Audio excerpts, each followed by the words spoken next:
भाइयों और बहनों, दर्शकगण, श्रोतागण, मातृशक्ति को नमन।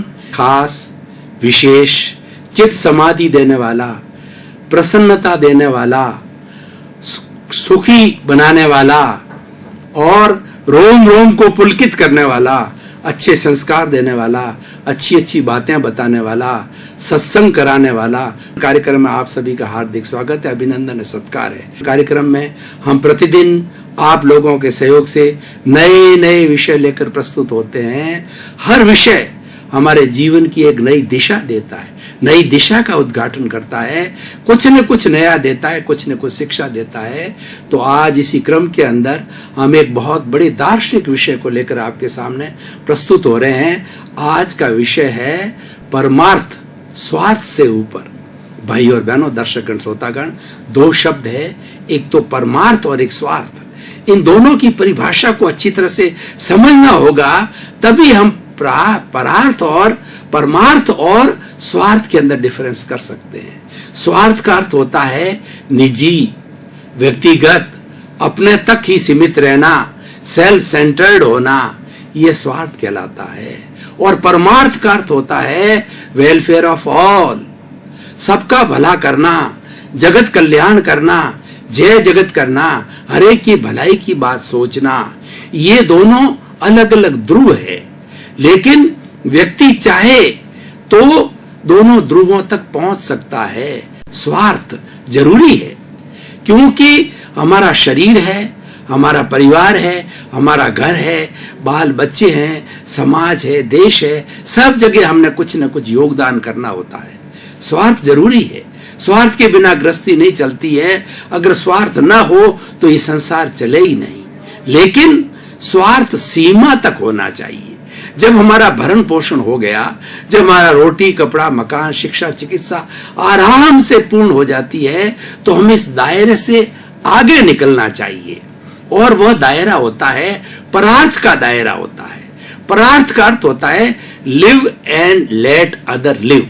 मैं भी जीऊं और सभी जिए, मैं भी आराम से रहूं, मेरा पड़ोसी भी आराम से रहे, मेरा हर भाई आराम से रहे, सुख से रहे, और मैं उनके कल्याण में, उनके सहयोग में, उनके परोपकार के अंदर कुछ न कुछ भागीदार बनूं।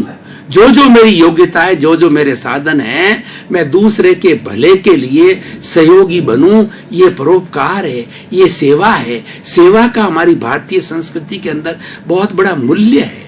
जो व्यक्ति सेवा करता है वह पूजनीय होता है, वंदनीय होता है, स्तुत्य होता है और हमेशा अपनी यादगार छोड़ जाता है। जो सेवा करते हैं, परोपकार करते हैं, परार्थ और परमार्थ के अंदर जीते हैं, उन लोगों को हमेशा हमेशा के लिए याद किया जाता है। वो लोग अमर हो जाते हैं, वो इस दुनिया के अंदर अपनी एक छाप छोड़ के जाते हैं। अभी मैं आज का एक किस्सा बताऊं कि हमारे भारत के राष्ट्रीय संत तरुण सागर जी बड़े क्रांतिकारी थे। वो घबराते नहीं थे, और वो जो है वो एक इस तरीके के व्यक्ति थे कि उनको कोई तरह की घबराहट नहीं होती थी। और चाहे एमएलए हो, चाहे एमपी हो, चाहे विधानसभा हो, चाहे कितना ही बड़ा प्लेटफॉर्म हो, खुल करके बात करते थे, समाज की बुराई पर बात करते थे। तो उन्होंने कड़वे प्रवचन, कई पुस्तकें लिखी है, जो कि गिनीज बुक की जो है के अंदर उसको अवार्डेड है, वो रिकॉर्डेड है। ऐसा व्यक्ति चला गया।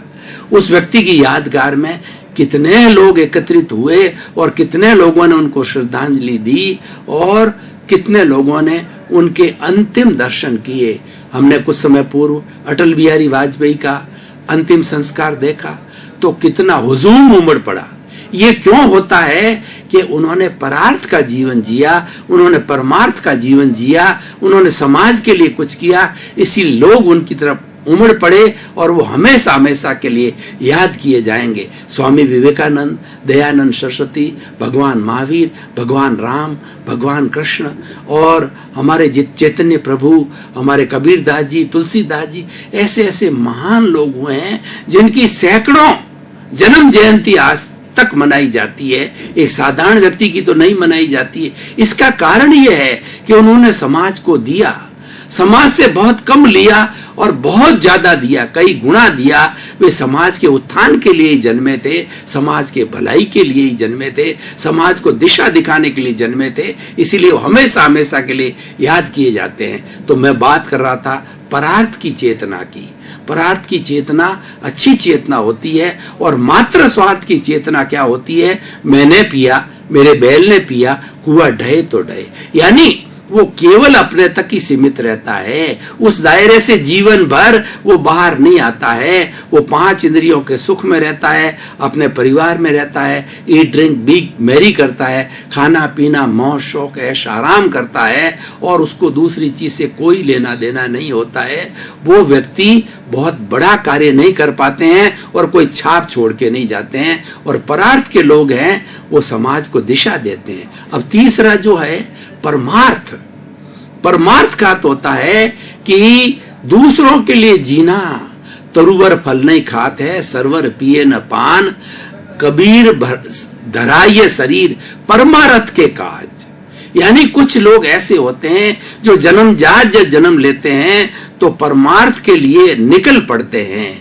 वो सन्यासी बन जाते हैं, या अपना सारा जीवन जो है समाज को अर्पित कर देते हैं। वो ब्याह नहीं करते, शादी नहीं करते, और वो गृहस्थी में भी नहीं फंसते, और सारा जीवन हर क्षण समाज के भले के लिए, समाज की सेवा के लिए, समाज को दिशा दिखाने के लिए, समाज में व्याप्त बुराइयों पर कटाक्ष करने के लिए वो लोग जन्म लेते हैं, और जन्म लेकर के बहुत बड़ा समाज का उत्थान करते हैं। तो भाई और बहनों, स्वार्थ से परमार्थ ऊपर है।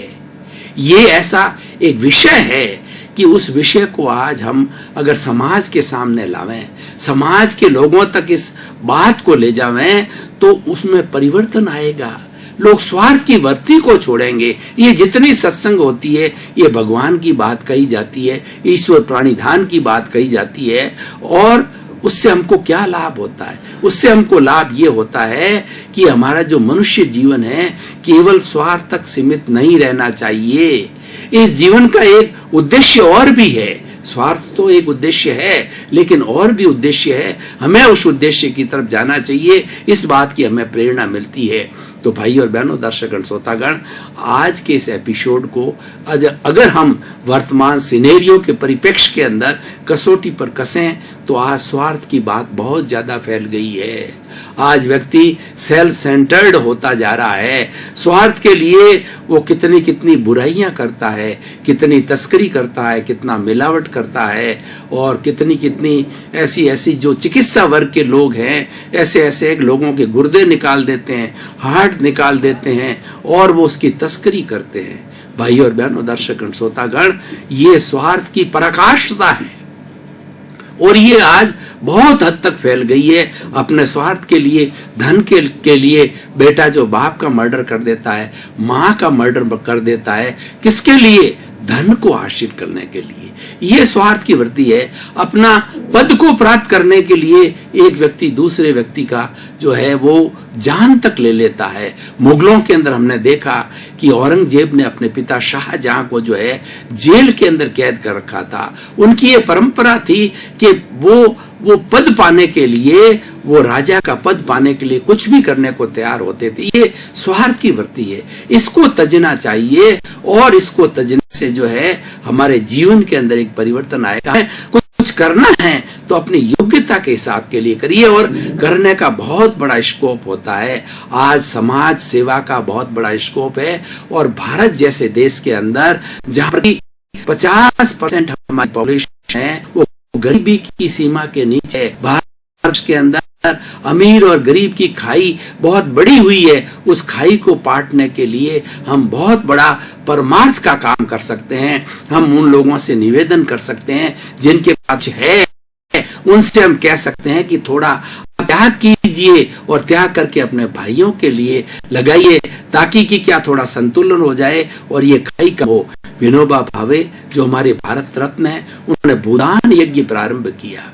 और वो गांव गांव गए, घर घर गए, और हर बड़े जो है ऐसे ऐसे सामंत से मिले जिनके पास में बहुत बड़ी जमीन थी। उनसे 1 बीघा, 2 बीघा, 5 बीघा, 10 बीघा, इस तरीके से करके 4.5 लाख जो है एकड़ जमीन उन्होंने भूदान के अंदर, दान के रूप के अंदर प्राप्त की। और किसको दी? जिनके पास बिल्कुल जमीन नहीं है और जिनका निर्वाह नहीं हो रहा है, वो सरकार से उनके पट्टे बने।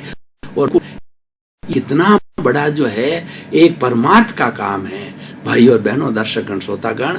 आज ये अगर किया जाए तो बहुत कुछ जो हो सकता है और लोग कर रहे हैं। मैं आपको एक ताजा उदाहरण दूं कि अभी जो है साउथ के अंदर एक बहुत बड़े अधिकारी, IAS रैंक के अधिकारी, सेवा निवृत्त होने के बाद के अंदर उन्होंने जीवन का लक्ष्य बनाया कि शेष जीवन मुझे सेवा में लगाना चाहिए। वो अपने गांव के अंदर चले गए और गांव के अंदर सब लोगों को जोड़ा और जहां सेवा के कार्य होते थे उन्होंने प्रारंभ किया सभी की मदद से।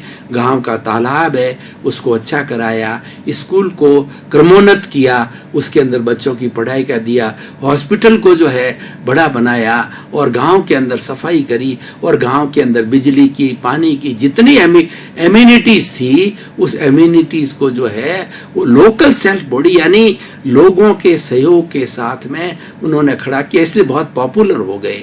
तो उनकी पॉपुलरिटी को देख करके आजकल जो हमारी छिछली जो राजनीति है तो वहां के राजनीति के लोगों ने जो ये देखा कि ये व्यक्ति तो बहुत बड़ा जो पूजनीय हो रहा है, प्रभाव जमा रहा है, तो उसको फंसाया गया, जबरदस्ती फंसाया गया और उसके ऊपर कई तरह की धाराएं, चार्जेस लगा करके और उनको जेल के अंदर डाल दिया गया। उनकी पत्नी भी सेवा माइंडेड थी और वो सेवा करती थी, तो उन्होंने जेल के अंदर अपने पति को जो है वो एक बहुत बड़ी सलाह दी और ये कहा कि तुम जेलर से या सरकार से बोलो कि मेरे गांव के जितने लोग हैं जिनका कि ये मेरे पे आक्षेप लगा रहे हैं, उन गांव की जो है पंचायत के बीच में मेरा खड़ा करो और उसके अंदर लोग अगर मेरा विरोध करे कि मैंने गांव के लिए बुरा कार्य किया है, गांव के लिए मैं अपराधी हूं और गांव का मैं दुश्मन हूं और गांव के लिए मैंने अहित का कार्य किया है, तो मुझे जेल नहीं फांसी की सजा दे दी जाए।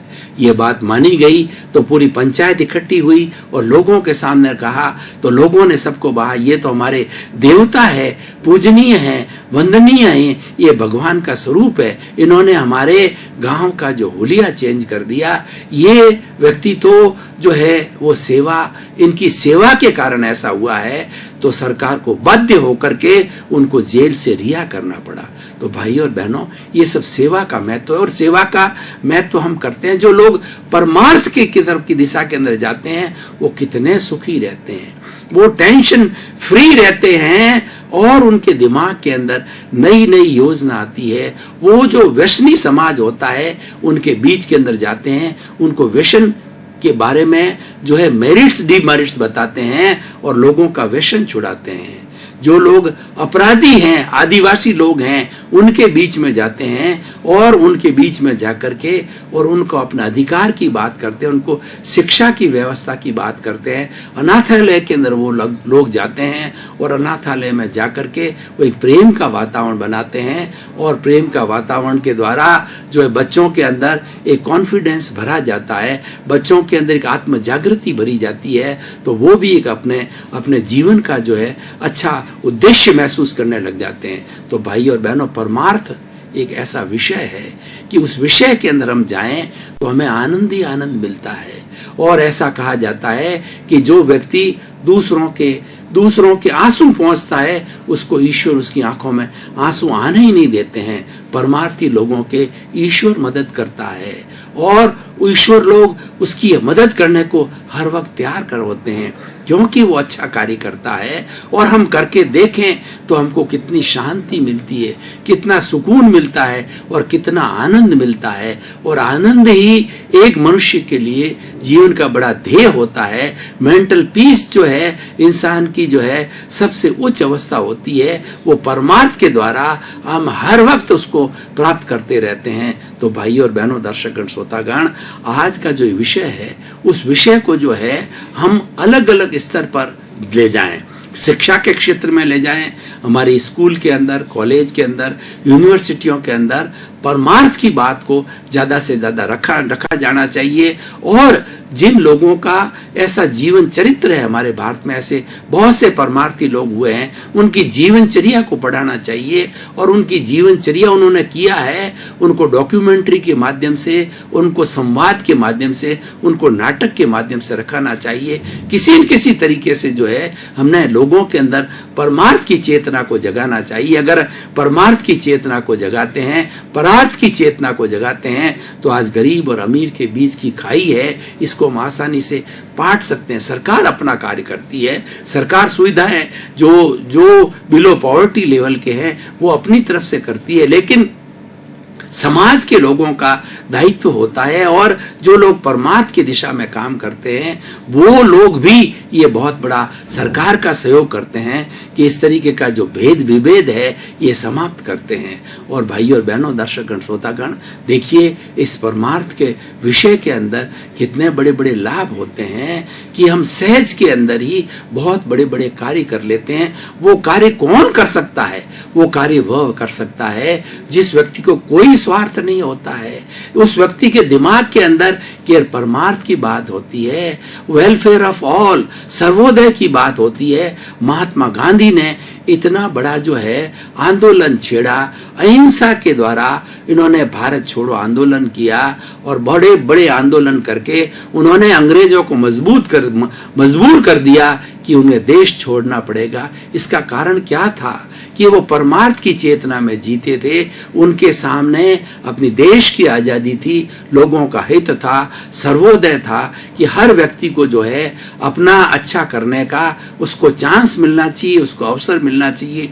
ये बात दूसरी है कि कौन कितनी प्रोग्रेस करता है, उसमें कुछ व्यक्ति का पुरुषार्थ काम आता है और व्यक्ति का कर्म काम आता है, व्यक्ति का भाग्य काम आता है। लेकिन प्रश्न ये है कि व्यक्ति को चांस तो मिलना चाहिए। उसका नाम सर्वोदय है, उसका नाम जगत कल्याण है, उसका नाम जय जगत है। तो भाई और बहनों, दर्शकगण, श्रोतागण, निष्कर्ष की भाषा के अंदर मैं बात करूं तो मैं कहना चाहूंगा कि आज का विषय जो है व्यक्ति के अंदर एक अंतर चेतना को जगाता है, व्यक्ति के अंदर एक सोया हुआ मानव जगाता है कि नहीं, मुझे कुछ समाज के लिए भी करना चाहिए। स्वार्थ अच्छा है, स्वार्थ करते करते हम परार्थ और परमार्थ की चेतना के अंदर जाएं और व्यक्ति कर सकता है। उसके लिए हमारी भारतीय संस्कृति ने बहुत बड़ी व्यवस्थाएं भी कर रखी है। उन्होंने 4 आश्रम बनाए हैं कि व्यक्ति की उम्र 100 वर्ष तक गिनी जाती थी तो पहला जो 25 साल का जो जीवन होता था वो ब्रह्मचर्य आश्रम कहलाता था। उस आश्रम के अंदर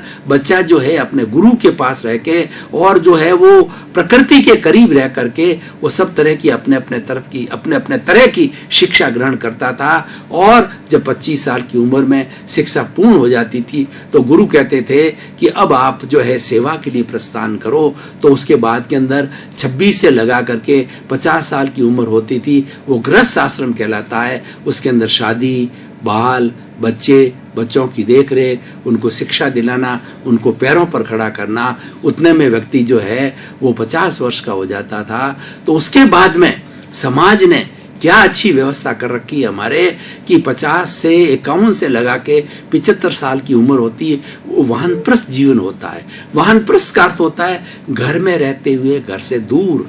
आप घर में भी रहो लेकिन घर से दूर का मतलब है अब आपकी जो सारी सोशल लायबिलिटीज है, आपकी पारिवारिक लायबिलिटीज है, पूरी हो चुकी है। अब अपना जीवन जो है परार्थ और परमार्थ की चेतना के अंदर लगाइए और उसके अंदर रह करके आप अपना समय जो है समाज जहां पर आपका दिलचस्पी है, जहां पर आपका इंटरेस्ट है, जहां पर आपकी योग्यता है, उस योग्यता के अंदर आप अपने जीवन को लगाइए। आप अगर शिक्षक हैं तो शिक्षा का कार्य कीजिए, बच्चों को पढ़ाइए और अलग अलग संस्थाओं के अंदर वहां जाकर के और आप निःशुल्क अपनी सेवा दें। दर्शकगण, श्रोतागण, भाई और बहनों, बहुत बहुत धन्यवाद। आपके प्रति कृतज्ञता। साधु कार्यक्रम को आप देखते रहिए, उससे हमको प्रोत्साहन मिलता है। हम नए नए विषयों को लेकर के आते हैं और हर बात को शोध परख रूप से रखा जाता है। हर बात को कई डायरेक्शन से मल्टी डायरेक्शनल बात कही जाती है, उससे वो बात जो है वो बहुत गहराई में चली जाती है।